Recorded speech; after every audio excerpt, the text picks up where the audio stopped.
हमने तुम्हें यहाँ से भगाने की योजना बना ली है। यदि सफलता मिल गई तो हम भी तुम्हारे साथ विजयगढ़ निकल जाएंगे। सारा जहर निकल चुका है।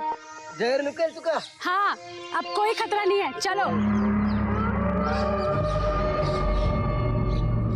अब चुनारगढ़ के उस तुच्छ अय्यार और शिवगढ़ की राजकुमारी के भाग्य का फैसला भवानी सिंह की ये तलवार करेगी।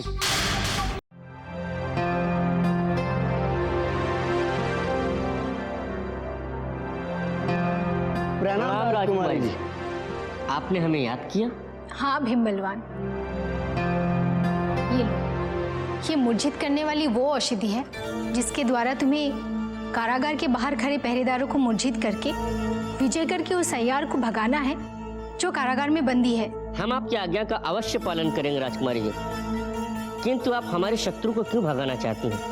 ये हमारी समझ में नहीं है। इसलिए कि हमें उसके प्राण छीनने का कोई अधिकार नहीं है। यदि हमने उसे तुरंत नहीं भगाया तो महल के दुष्ट षड्यंत्रकारी उसके प्राण छीन लेंगे, जो हम नहीं चाहते। यदि आप नहीं चाहती तो हम भी उसको मरते हुए नहीं देखना चाहते राजकुमारी जी। आप चिंता मत कीजिए, अंधकार होते ही हम अपना कार्य पूर्ण कर देंगे। संभल कर जाना, यदि जरा भी चूक हो गई तो तुम्हें भी सूली पर चढ़ा दिया जाएगा। राजकुमारी जी, शिवगढ़ के किसी भी षड्यंत्रकारियों और पहरेदारों में इतनी ताकत नहीं कि हम दोनों को सूली पर चढ़ा सके। आप निश्चिंत रहिए, हम दोनों ऐसी योजना बनाएंगे कि किसी को कानो कान खबर नहीं पड़ेगी।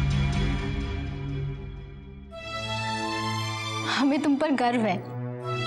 अब जाओ, देर मत करो। जो आज्ञा राजकुमारी जी।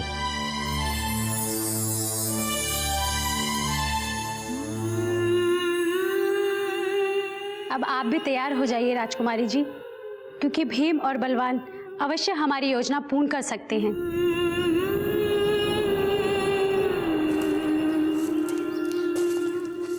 कौन कहता है कि केवल हम नाम के ही भीम बलवान हैं? आज राजकुमारी किशोरी ने हमें ये कार्य सौंप के ये बता दिया है कि हम महायोद्धा भीम हैं और आप महायोद्धा बलवान। आप बिल्कुल ठीक कह रहे हैं बड़े भैया। राजकुमारी जी की नजरों में हमसे अधिक बुद्धिमान और होशियार कोई नहीं है। तभी तो उन्होंने ये औषधि हमें सौंप कर पहरेदारों को मूर्छित करने के लिए हमें ही चुना। हाँ, किंतु मैं ये पूछना भूल गया कि इस औषधि का उपयोग कैसे करना है। इसमें कौन सी बड़ी बात है, बस इस औषधि को उन पहरेदारों के मुंह के पास ले जाना है। इसकी गंध सूखते ही वो मूर्छित होकर गिर पड़ेंगे। नहीं, ये औषधि उन पहरेदारों के खाने में डालना है। वो सेवन करते ही मूर्छित हो जाएंगे। नहीं, मैं जो कह रहा हूँ वो सत्य है। नहीं, मैं जो कहता हूँ वही सत्य है। मैंने जो कहा वो मैंने कहा वो सत्य है। मैंने जो कहा वो मैंने कहा वो सत्य है। ठीक है, चलो इसका प्रयोग करके देखते हैं क्या सत्य है और क्या असत्य है। मैं वही चाहता हूँ। यह औषधि मुझे दो, देखना इसका गंध लेते ही मुझे कुछ नहीं होगा। देखना चाहते हो? हाँ।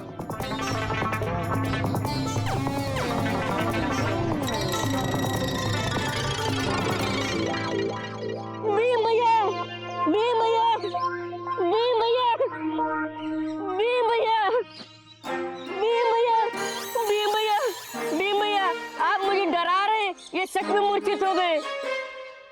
मैं इस औषधि का प्रयोग करता हूँ, अगर मैं मूर्छित हो गया तब तो ये सत्य है।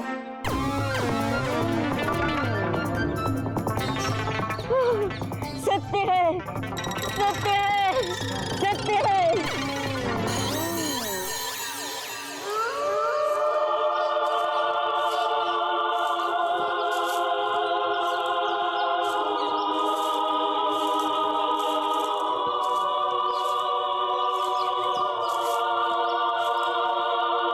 अरे, ये क्रूर सिंह के दोनों पिल्ले यहाँ क्यों सो रहे हैं? भीम, बलवान, कहीं ऐसा तो नहीं कि ये मर गए? लेकिन इन्हें यहाँ पर मारकर किसने फेंका है?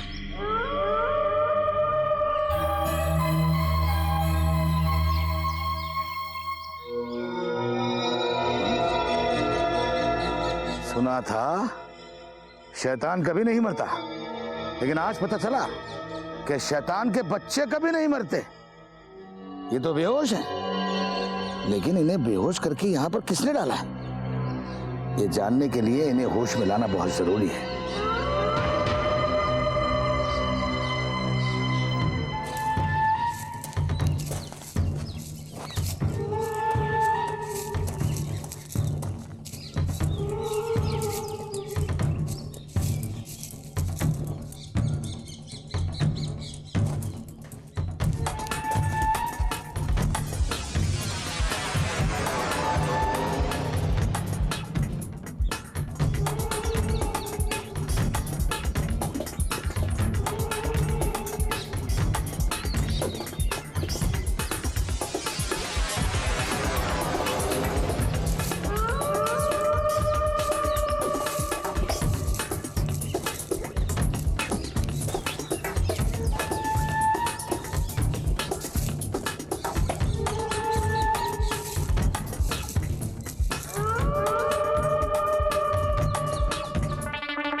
अरे चंगू काका तुम?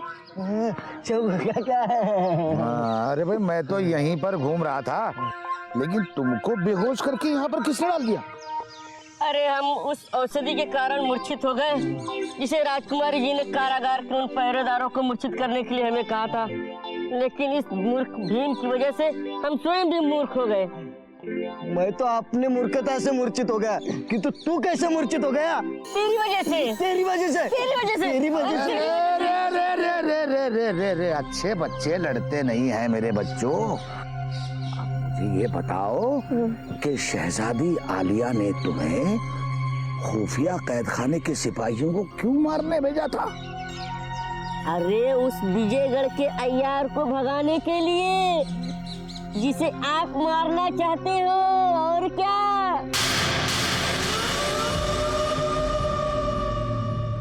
इस बात का शहजादी आलिया को कैसे पता चल गया कि मौका मिलते ही मैं अपने आका के हुक्म पर जासूस को मारने वाला हूँ?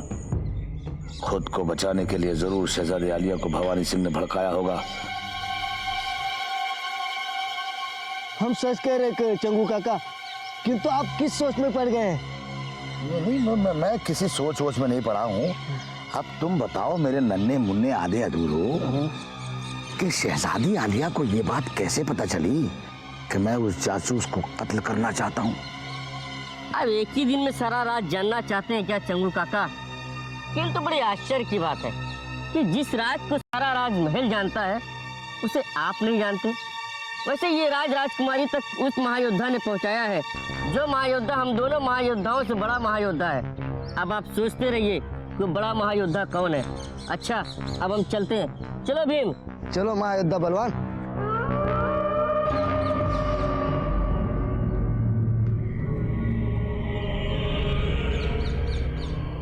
अब मेरा शक यकीन में बदल गया कि ये दोहरी चाल भवानी सिंह की है। भवानी सिंह चाहता है कि मेरे आका शहजादी आलिया की नजरों से गिर जाएं। लेकिन भवानी सिंह, मैं तुम्हें तुम्हारे मकसद में कामयाब नहीं होने दूंगा। आज चंगेज खान खुद से यह वादा करता है कि वो तुम्हारी कब्र शिवगढ़ से बहुत दूर दुश्मन की सरहद पर बनाएगा।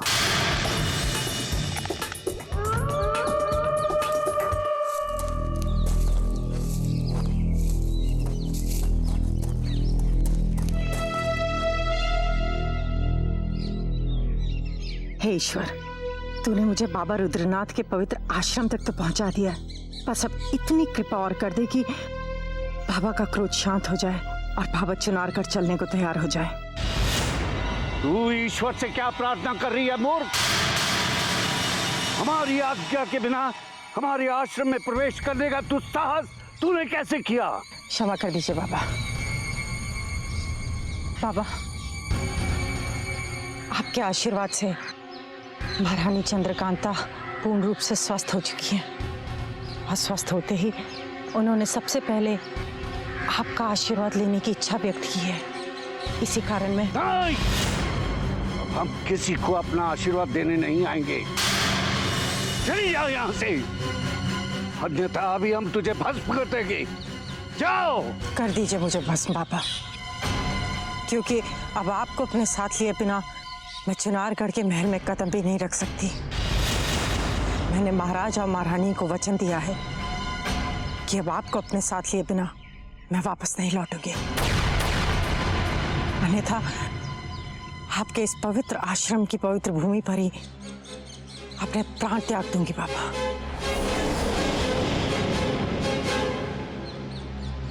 महल में बुलाकर तू फिर से एक बार बाबा रुद्रनाथ को अपमानित करवाना चाहती है?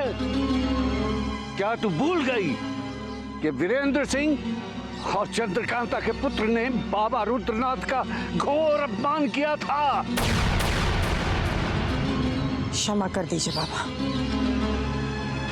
किंतु युवराज इंद्रजीत सिंह अभी चुनारगढ़ नहीं पधारे हैं,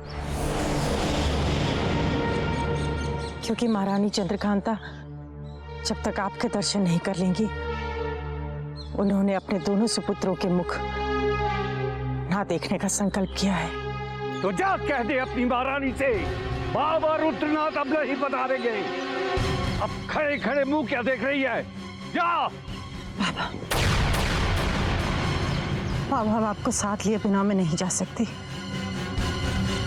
आप अति शीघ्र इसी समय मुझे जलाकर भस्म कर दीजिए, ताकि मैं भस्म होकर आपके इस आश्रम में हमेशा हमेशा के लिए इस पवित्र मिट्टी में बिखर जाऊं और आपके चरणों में पड़ी रहूं। ओम शांति ओम शांति। तेरे इस निस्वार्थ हट और त्याग की भावना ने हमें महारानी चंद्रकांता को आशीर्वाद देने और अपना वचन तोड़ने पर विवश कर दिया है। परंतु चुनारगढ़ महल पहुंचने के पश्चात हमें भी चंद्रकांता से एक वचन लेना होगा। अब जा, तुरंत चली जा यहां से। हम किसी भी समय चुनारगढ़ के महल में पधार सकते हैं। जी बाबा। शांति शांति।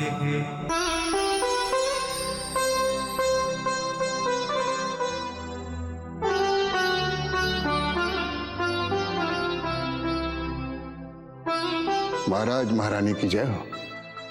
मान सिंह जी, आप अचानक यहाँ? बोलते क्यों नहीं? शीघ्र बताइए, हमारे युवराज कैसे हैं? दुर्भाग्य से दोनों युवराज बहुत दुखी है महारानी जी, क्योंकि युवराज इंद्रजीत के अकेले रहने और सदा खोए रहने के कारण अब युवराज आनंद भी चिंतित रहने लगे हैं। अवश्य शिवगढ़ की राजकुमारी की याद ने उन्हें विचलित कर दिया होगा। अब महारानी से कुछ भी छुपाना व्यर्थ है। हम अपने युवराजों की चिंता का कारण समझ गए हैं मान सिंह जी। अकेलेपन और अपने नाना जी की यादों ने उन्हें उदास कर दिया होगा, क्योंकि वो अपने नाना जी के ही साए में पले और बड़े हुए। और फिर युवराज इंद्रजीत सिंह तो शिवगढ़ में कितनी यातनाएं सहकर आए हैं। वो तो अब तक उस सदमे से शायद निकले भी नहीं होंगे।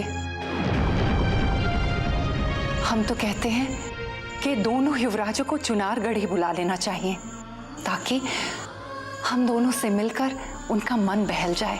समय का पहिया एक दिन अवश्य ही सभी के हर दुख, हर कष्ट को बुला देता है महारानी। परंतु प्रेम की अग्नि समय गुजरने के साथ और अधिक भड़कती है। इस समय युवराज इंद्रजीत सिंह के दुखों का कारण उनके नाना श्री या फिर शिवगढ़ की यातना नहीं,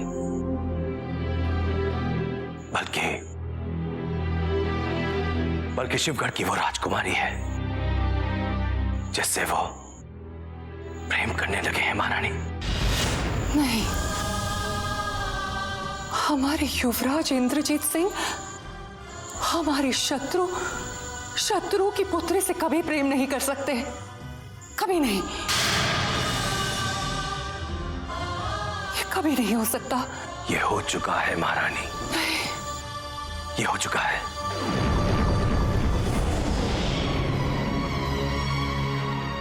जब पहली बार हमें इस विश्व बड़े प्रेम का पता चला था, तो आप ही की तरह हमें भी इस सत्य पर विश्वास नहीं हुआ था। परंतु सत्य यही है महारानी की शिवगढ़ की राजकुमारी से हमारे युवराज इंद्रजीत सिंह को प्रेम हो गया है, और ये सत्य हमने आपसे छुपा कर रखा था। महाराज ने जो कहा वही सत्य है महारानी जी, क्योंकि आपके बिगड़े हुए स्वास्थ्य के कारण हमें ये सत्य छुपाना पड़ा। अब तो युवराज इंद्रजीत शिवगढ़ की राजकुमारी के प्रेम में अपने आप को ही भूल गए हैं। वो सदा राजकुमारी की याद में खोए रहते हैं, और महल में अकेले रहने के कारण वो सदा उस पायल को देखते रहते हैं जो उनकी प्रेम की निशानी है।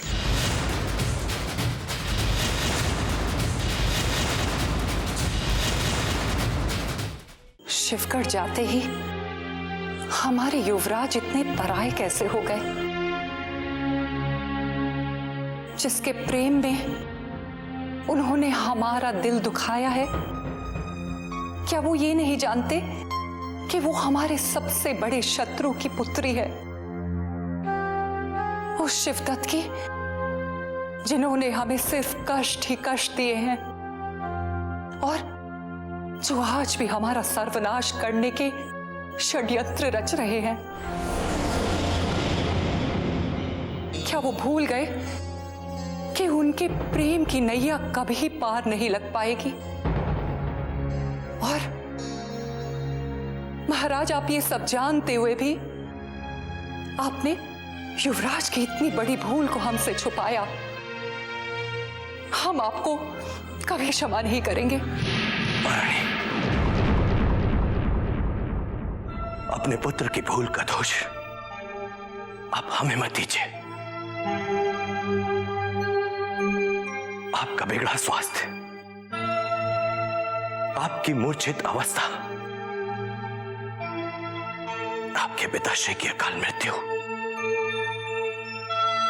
और महायोद्धा परमवीर सिंह को खो देने के दुख के साथ साथ न जाने कितने दुखों का सामना हमने अकेले ही किया है,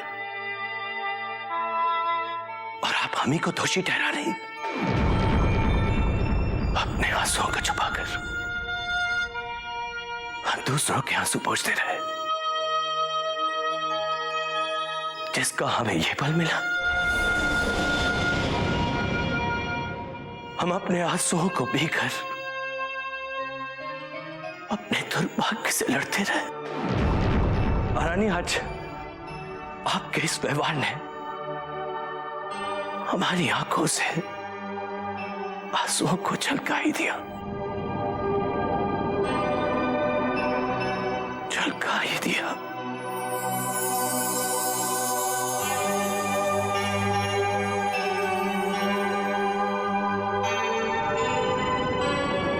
बस आगे कुछ मत बोलिए। जाने अनजाने में जो हमने आपका दिल दुखाया है, उसके लिए हमें क्षमा कर दीजिए। क्षमा मांगकर हमें लज्जित मत कीजिए महारानी। बस इतना समझ लीजिए कि यदि शिवगढ़ की राजकुमारी ना होती, तो आज हमारे युवराज इंद्रजीत सिंह इस संसार में जीवित ना होते। जिस शिवदत्त ने हमेशा हमारे विनाश की कामना की है, उसी की पुत्री ने हमारे पुत्र को मुक्त करके हमें वरदान दिया है। जो सत्य था वो आपके सामने आ गया है महारानी। अब आपका हर निर्णय हमें स्वीकार होगा। अब एक ही मार्ग रह गया है, बाबा रुद्रनाथ के आते ही हम उनका आशीर्वाद लेकर विजयगढ़ की ओर प्रस्थान कर जाएंगे और दोनों युवराजों को साथ लेकर वापस चुनारगढ़ लौट आएंगे। यदि भाग्य प्रबल रहा तो बाबा रुद्रनाथ आपको आशीर्वाद देने महल में अवश्य पधारेंगे, क्योंकि उनको रुष्ट करने का कारण भी युवराज इंद्रजीत सिंह का प्रेम ही है। चाहे बाबा रुद्रनाथ कितने भी रुष्ट हो जाएं, किंतु वो अपनी धर्म पुत्री का आग्रह कभी नहीं टालेंगे, कभी नहीं। आप स्वयं को दोषी मत समझिए महाराज, ईश्वर की कृपा से सब ठीक हो जाएगा। अब हमें आज्ञा दीजिए। मान सिंह जी, संग्राम सिंह से कहिएगा कि वो हमारे दोनों युवराजों का ध्यान रखे, क्योंकि महारानी चंद्रकांता कभी भी अपने युवराजों को लेने विजयगढ़ जा सकती है।